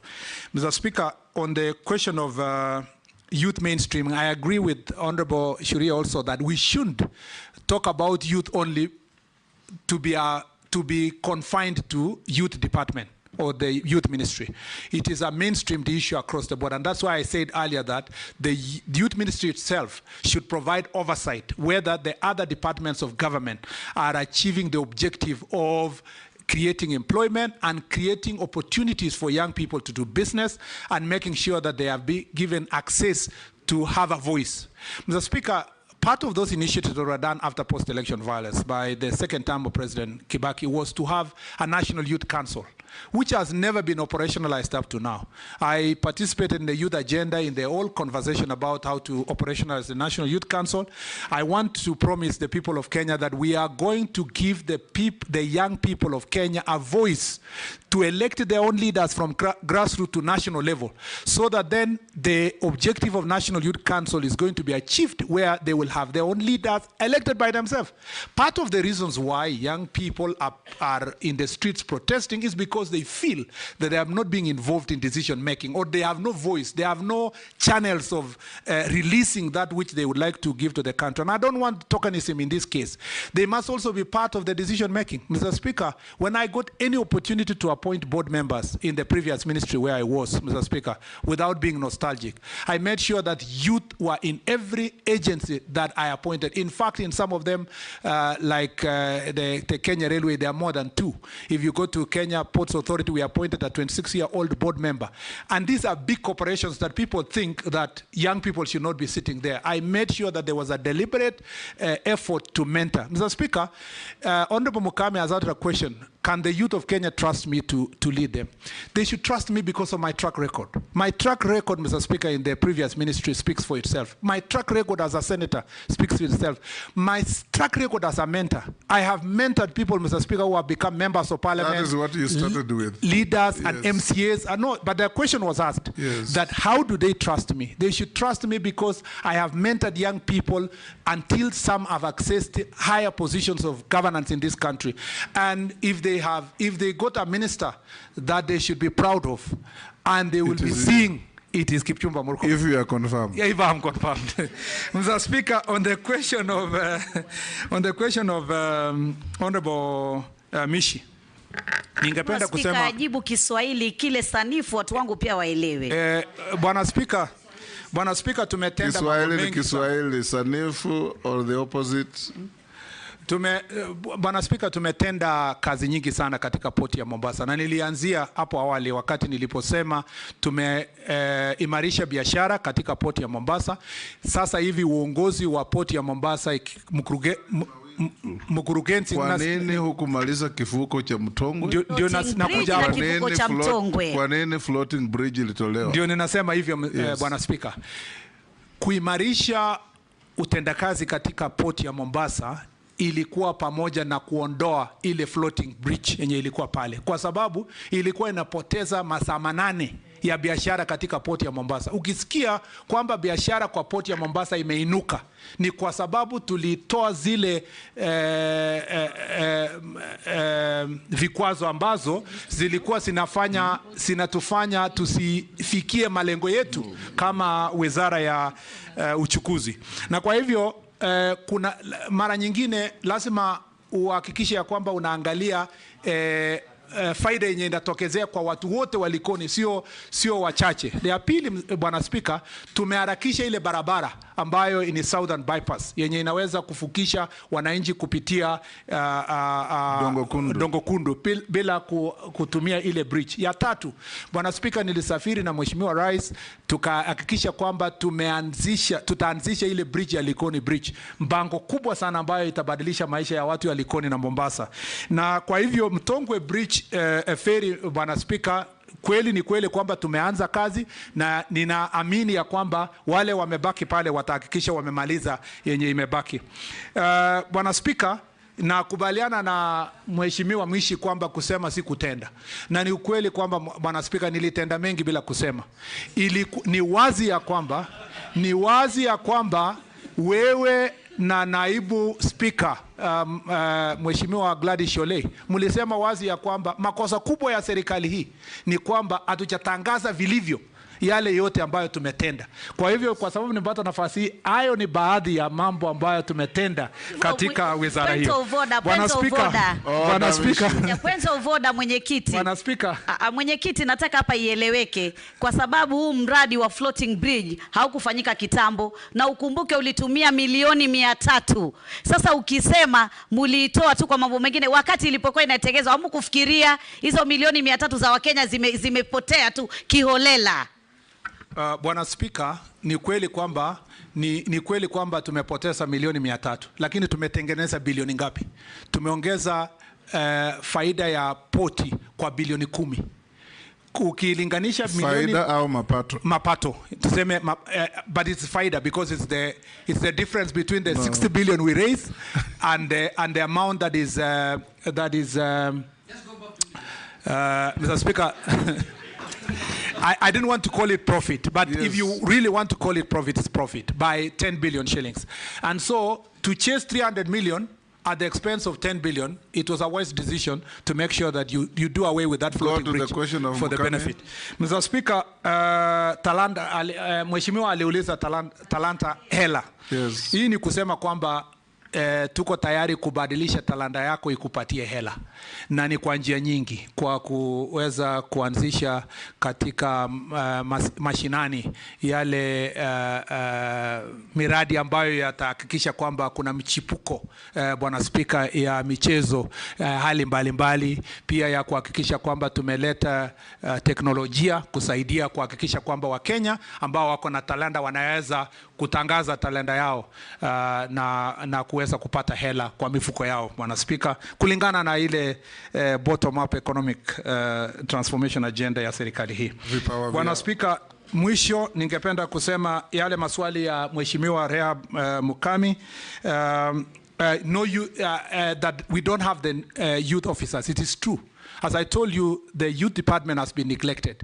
And even where we have youth officers, they are not utilized. Because if you have 51 million to run your core projects across the country, it is evident that you are not going to be able to utilize those people. There was a request already that has been made to Treasury to support programs for youth. And also because of this Nyota program that we are going to start, we will need these youth officers in every constituency to be replaced and to be supported to make sure that they can do the work that they need to do. What are you giving to do there? To gain the confidence, Mr. Speaker. There is no other way. There is no other way of gaining confidence except to work. I've already answered that. Yes, Mr. Speaker. We're going towards the end. Deputy Speaker. Honorable Murkomen, I just want some undertaking from you. One is the World Championships, which were held in 2025 in Tokyo, was supposed to actually have been held in Kenya, but we lost the bid because all our stadiums, including Kasarani, did not meet the international standard. Right now, because you're building, the stadiums are being refurbished, assure us that you will ensure that we bid for the 2027, or 2029 or 2032, at least in our lifetime, because it was sad that we actually lost this. And I will volunteer to help you do the bidding documents, because I'm good at that. Number two... In what capacity? He has not been confirmed. As a pro bono, if he's confirmed. Pro bono if he's confirmed. Also, one other suggestion, the reason why Nigeria, Nollywood, is very successful is because they have a law that provides that 70% of their content in their local television stations are local. That's how Nollywood grew. Also, there is a question here by Agenzi. Let me just look at that question. Okay, here. I have a message here that says, please ask the incoming Waziri, what is his plan on ensuring that there is no gap of miscommunication or disconnect between the government and the youth Gen Z and Gen Alpha? Does he plan to have an advisor who is this age group so that they can advise him? Asante. Yeah. Yes, Jeanette? I wanted to ask one last question. Mr. Speaker, I want to ask the nominee. One of the problems this government, we faced this government in the last 1 or 2 months, Mr. Speaker, emanated from what is called opulence arrogance, show off, and unfortunately or fortunately, you are put in the center of it. What is your reply to that? Or what do you say about that?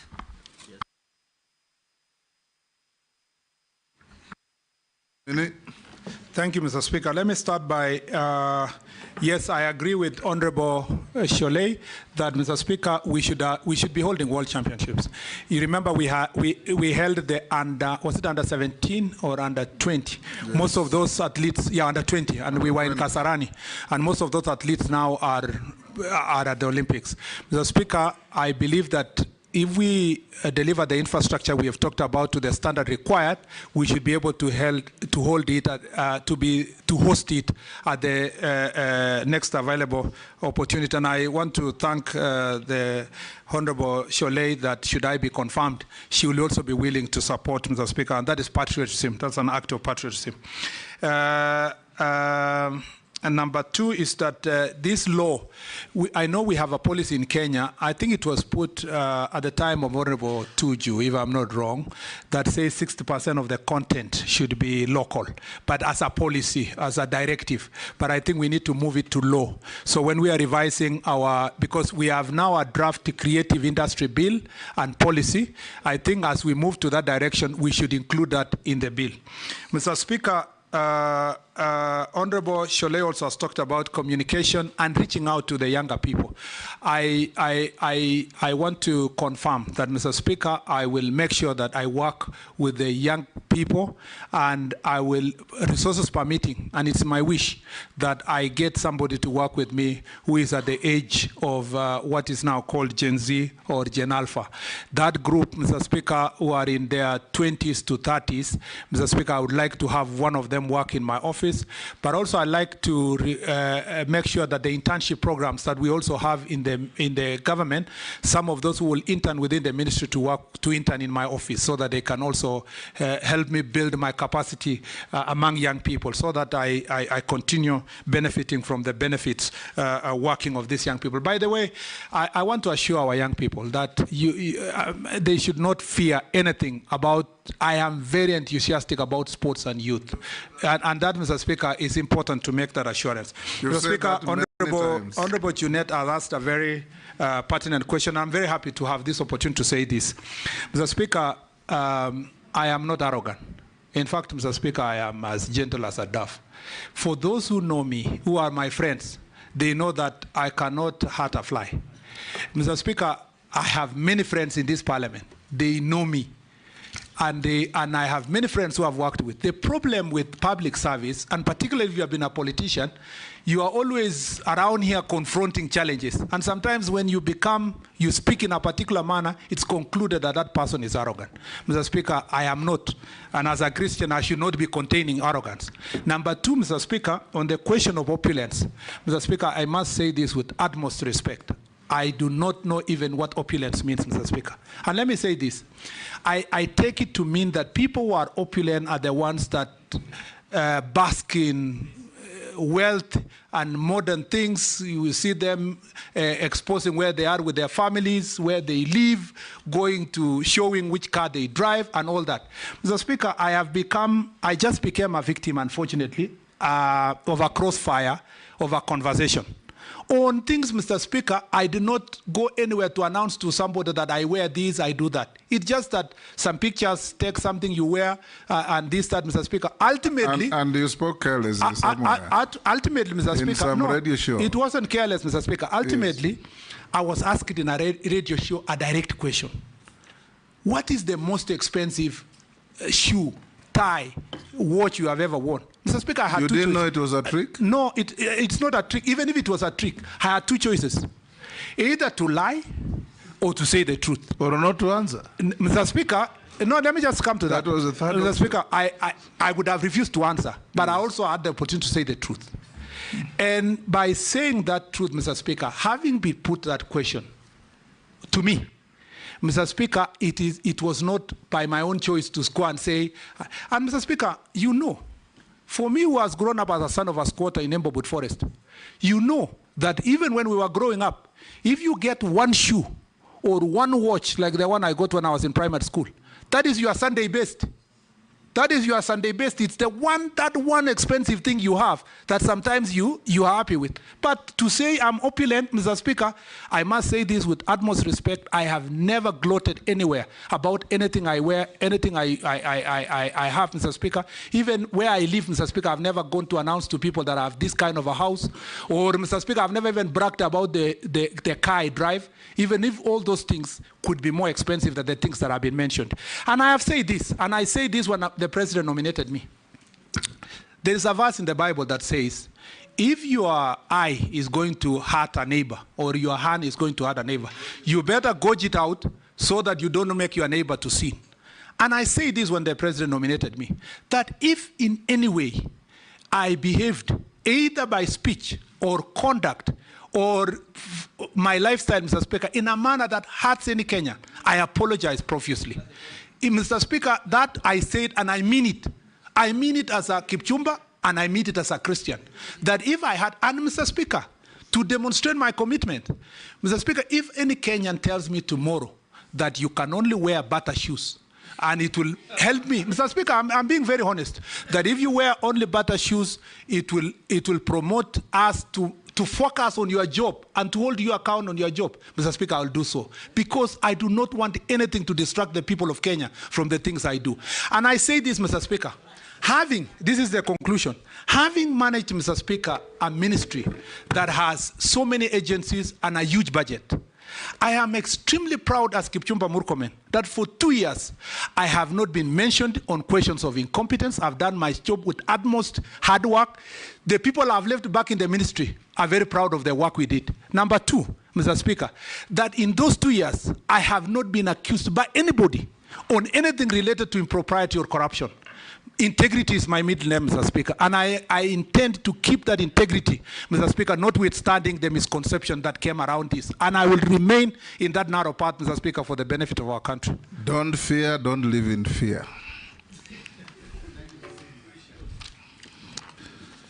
Honorable Murkomen, I'll ask you two short questions. Number one, I'll take you back to football, because football is the most captive sport in the world. You know that. In this country, there was a time when our second president, out of probably misadvice, outlawed social football clubs. World over, if you go to Germany, if you go to UK, all those clubs are born out of social groupings.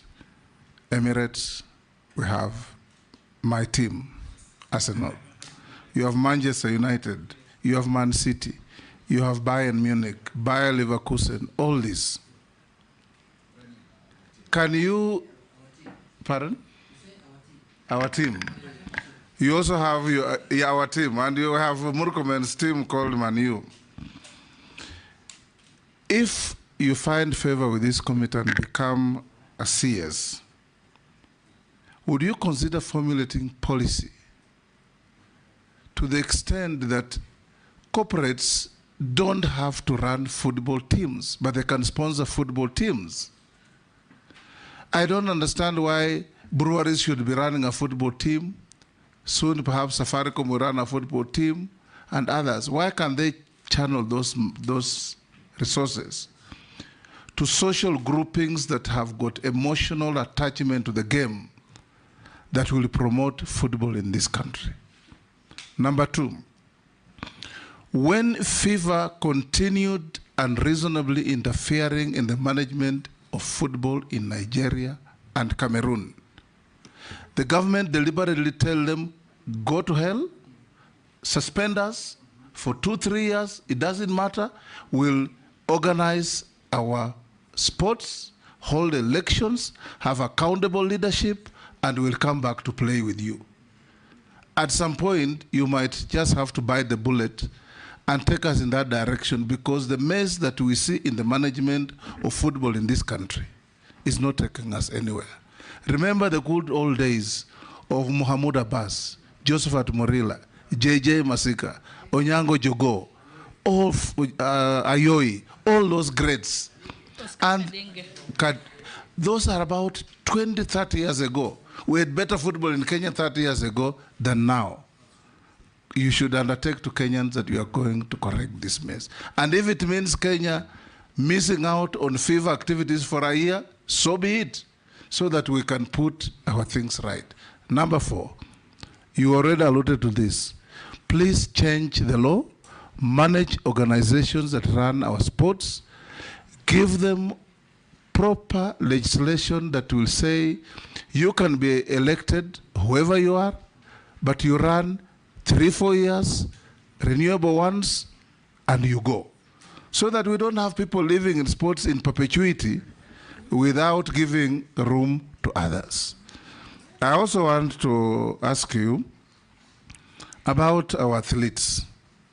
I know you are not a minister yet, hoping you might get favor. Our athletes are treated very badly. I went to the Olympics in London in 2012. All the managers of our athletes who are going to bring us gold medals are flying first class, business class. Our athletes are flying economy, and they go there and they're put in dormitories where they're given a stipend of $50 to $100 maximum, and the managers who do nothing are sleeping in 5-star hotels. You must change this if you are confirmed, because this country can manage its marketing worldwide through our athletics. Which country in the world has its national anthem played in capitals of the world every other day, other than Kenya, because of our athletes? None. Not even the American anthem or Chinese anthem or Indian anthem is played as many times around the world as our anthem. So we hope that you'll do that. If you can respond to that, then I'll read you a few things from Kenyans. Thank you, Mr. Speaker. Quickly, I think there must be a question why AFC and Gor Mahia have survived this long. Shabana to a good extent, yes, even Shabana. It's because it's linked to community. Yes. Yeah, and I think I can't agree with you more. When we are revising this sports policy, we need to support community clubs. Yes. You wonder why one would have a problem with that. I think it was a misconception then that where there was... Moy said he was fighting tribalism, which was not true. Yeah, because it's one thing, there are positive things about communities that it doesn't become negative tribalism. You know, the fact that our community owns a particular club is something we should be, and we will do that. Number 2 is that, Mr. Speaker, as I have said earlier, with utmost respect, our colleagues and friends who are now managing FKF must be ready for change. Mr. Speaker, I know when I say this, they are dangling a particular threat that, oh, you know, if you interfere, we will be banned, and if we are banned, we will not do AFCON. If we are banned, the junior team will not go to Dominican Republic for the World Under 17. Mr. Speaker, we will not operate in this ministry using blackmail. And we are not saying we hate the people who are in that office. They have done their bit. We can as well deploy them to do something else.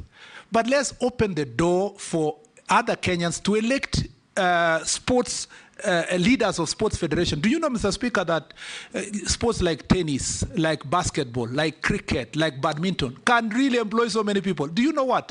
Most of those federations are in people's briefcases. You know, they are walking around with it. You know, there is somebody in this country who is in the Badminton Federation who travels to Malaysia, where the headquarters is, and he is getting some small allowances and filing returns. And nobody knows. As I have said, transparency must be achieved. You must publish your accounts. You are receiving this money on behalf of the people of Kenya, and we must make sure that FKF, AK, and other federations are going to be run transparently. Mr. Speaker, let me just, for avoidance of doubt, I will not be able to do this job alone. You can see the strength of those cartels. If I get Parliament will support you. Yes, Parliament, we will really need Parliament if I am confirmed. Number two, Mr. Speaker, we will need the Chief Justice of the Republic of Kenya to create a conducive environment with our judges of dealing with disputes in sports federations, because there are many federations where the officials are surviving on a court order for more than 10 years. That is ridiculous. Yet the people of Kenya and the young people are losing opportunities because of those delayed elections. The last thing I'd like to say is, Mr. Speaker, yes, I agree with you that our athletes are treated badly. As I said earlier, my first assignment will be to put together stakeholders in every federation. I will start with football and athletics, Mr. Speaker. I want to call all the stakeholders, let them say all the issues. Their cabinet secretary would listen, their ministry would listen, and then from there, we agree on a protocol on how to treat our athletes when they are in international assignments, with clarity of where they will live and so forth. But also we will need also parliamentary support to make sure that the resources can support also where they are going to stay. Good. One Kenyan asks, I think why are students made to leave school or be absent from school to participate in school games, but are never rewarded like school fees rebates? Another one asks, will you complete Masinde Muliro Stadium in Bungoma? Another one asks, will you complete Kericho Airstrip? That you already answered, even Masinde you talked about. Another one asks, why didn't you open Dongokundu Bridge? I think Nishi has talked to that. Another one says, through sports talents, you can integrate refugees with the host community. Why haven't you done, do you promise to do this for the refugees of Kakuma in Turkana? Then there was another one. The National Youth Service. The National Youth Council, why hasn't it held elections for 12, how many years did they say? 12. 12 years. You had already talked to that. And somebody says, and this is not your responsibility, that NYS should be in your ministry. That is up to the appointing authority and the designating authority, who is His Excellency the President. Chairman. Yes. Chairman, it's not a question. Yes. It's a comment, just a comment, a brief one from Kenyans. They've asked that I tell the nominee that the young people, they are buying computers, mobiles, laptops, software. They're quite expensive, and they use it to make money through creative, what they record and they share out there. And we already taxed them under the Finance Act 2023. They're asking you, please do not tax them any further, or don't propose any further taxes. And lastly, know about mental health challenges for our young people. Yes, nominee.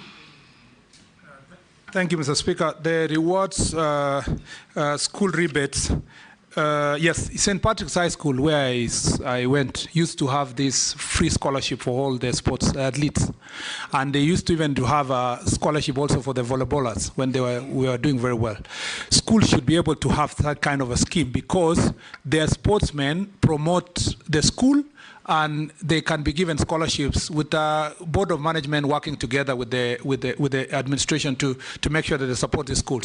What we can promise is that we should be able to push a policy where winners in regional, national, whatever, are recognized. I don't know how CBC will work further beyond grade 9.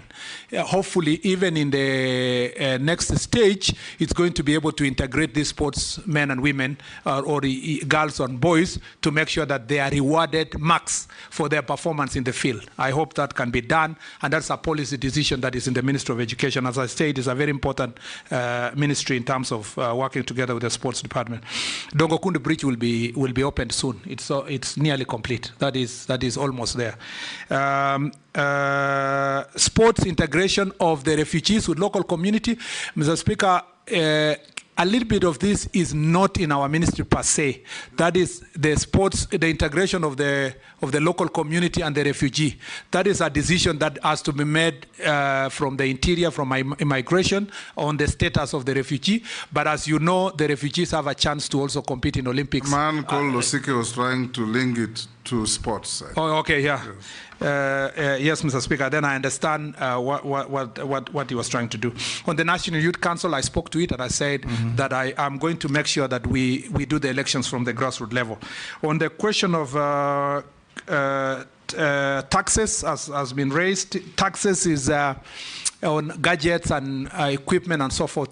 A GIRI program and Jitume, which is being run from the ICT ministry, had a plan around giving affordable gadgets to young people, including the hubs in the constituency. My proposal is that all these constituency-centered initiatives, community training grounds, Jitume hubs, sports academies, we should make sure that they are in one place, so that when we identify public land in one constituency, we put all these facilities in one place so that youth can benefit from all of them. On the mental health is a very serious issue, Mr. Speaker. Mental health is a very, very serious issue. In fact, mental health goes together with, we must, Mr. Speaker, put in place socio-psycho support. As I enumerated earlier, I've schooled here and abroad. In Kenya, you go to university from first year up to fourth year, you don't meet a counselor anywhere. You go through your problems. Students who lose their parents, they go bury a parent or a relative, they come back, they continue. Nobody talks to them. Nobody cares why their marks have dropped. We have a very, very rude and uncaring, crude actually, uncaring system of education. We must make sure that we put in place social cycle support in our learning institutions. On the sports part, Mr. Speaker, the federations must, and that was part of the recommendation from the Agnes Tirop, the committee that was formed after the Agnes Tirop unfortunate situation, that we must put in place social cycle support for all the athletes. We must also put in place a voluntary saving scheme through NSSF, so that when they are active, they can be able to save for them to support them later. Last, Mr. Speaker, there must also be we must find a way of reaching out to former athletes, boxers, footballers. We know our footballers who are suffering because of mental health. Even athletes, Mr. Speaker. Some started with alcohol and then or drugs and then ended up, Mr. Speaker, in the situation they had. Some. Yes, the group of the boxers like Congestina, the football, I don't want to mention all their names, but I know them because I come from a county that has so many athletes. Mr. Speaker, you go to Iten or neighborhood, you will find former world beaters. Mr. Speaker, people who won marathons.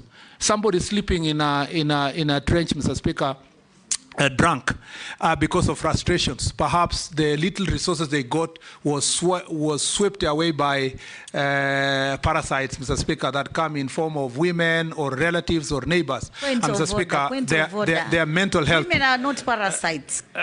Mr. Speaker, as I said even earlier, even men are parasites. I said that earlier. I said some of our girls are being preyed on by men who pretend to be husbands. So. Mr. Speaker. Lastly, yes, Mr. Nominee.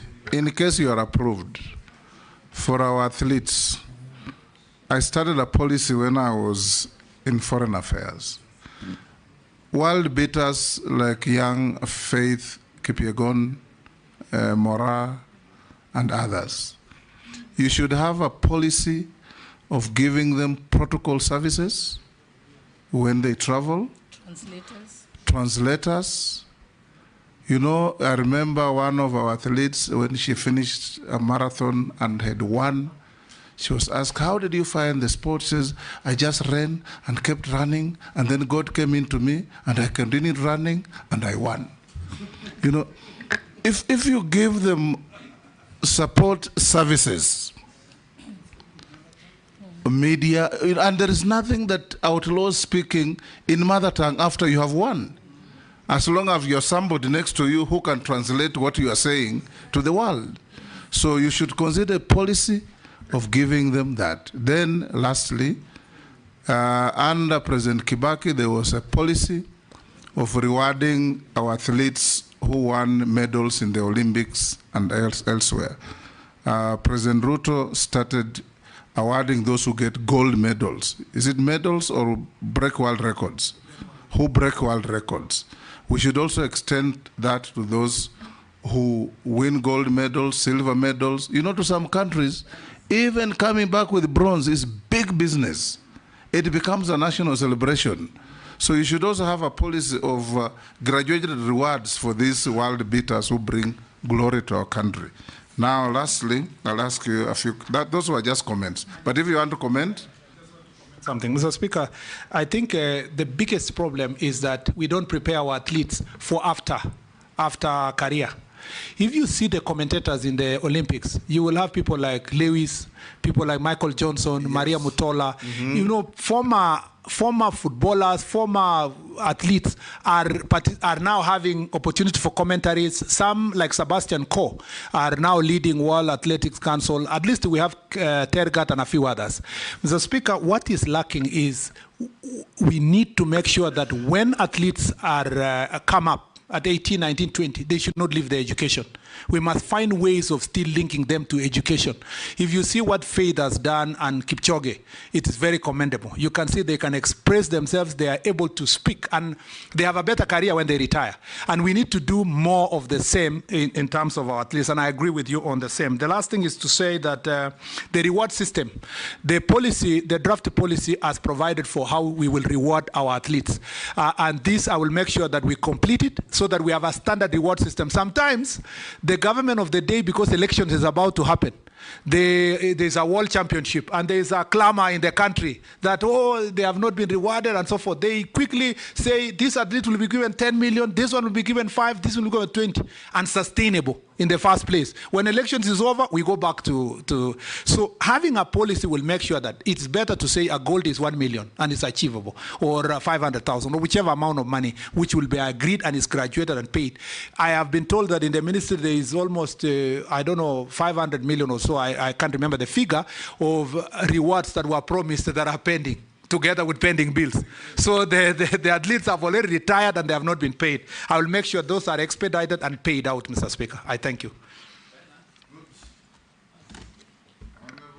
Murkomen, have you ever been adversely mentioned in any integrity-related report or investigations? No, Mr. Speaker.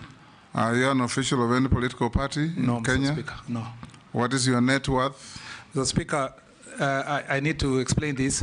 From the time I was here to now, Mr. Speaker, once I was approved, I got an opportunity. Answer the first question. No, I will add it, Mr. Speaker. Just give me 1 minute. What is your net worth? I will conclude with it. That, Mr. Speaker, there is a scheme in the public service where if you are a public servant, you can get a mortgage. So after I was approved, I took a mortgage of 40 million, Mr. Speaker, and invested it. Mr. Speaker, beside that, Mr. Speaker, my assets have generally appreciated, the ones that I had before, based on the calculation of the index existing, by about 20 million. And Mr. Speaker, other earnings from farming and other businesses, I got about 10 million. So from when I was appointed up to now, I've increased by, Mr. Speaker, plus or minus 70 million shillings, meaning that from the 550 that I declared when I was last year appointed, it is now 620 million, Mr. Speaker. Including all the loans and everything, Mr. Speaker. Wacha uchokozi wewe. You want to say including watches? I heard you. Not that one. Not that one, Mr. Speaker. Mr. Speaker. Yes, Murugana. Mr. Speaker, let him confirm. There's a Kenyan here who says you actually have 2 choppers, and they fly all over Kenya and doing all manner of things. Is that true? On any aerial transport? Not yet, in the Mr. name Speaker. of choppers? No, not yet, Mr. Speaker. Maybe many years later when I've retired. Now, Honorable Murkomen, we have cross-checked your documents with what we have. We found them in order. You also had the distinction of receiving the highest memoranda against your appointment, 92 in number, and you responded to all of them satisfactorily. And we want to wish you well. You have answered all the questions in a good manner. And unless you are lawfully held, you are discharged to take your leave. Mr. Speaker, I plead with this committee to find my suitability favorably. And Mr. Speaker, should I be approved, once again, I will serve with great honor and dignity, Mr. Speaker. I thank you. Good night. Sergeant, can you escort the nominee and give him his documents?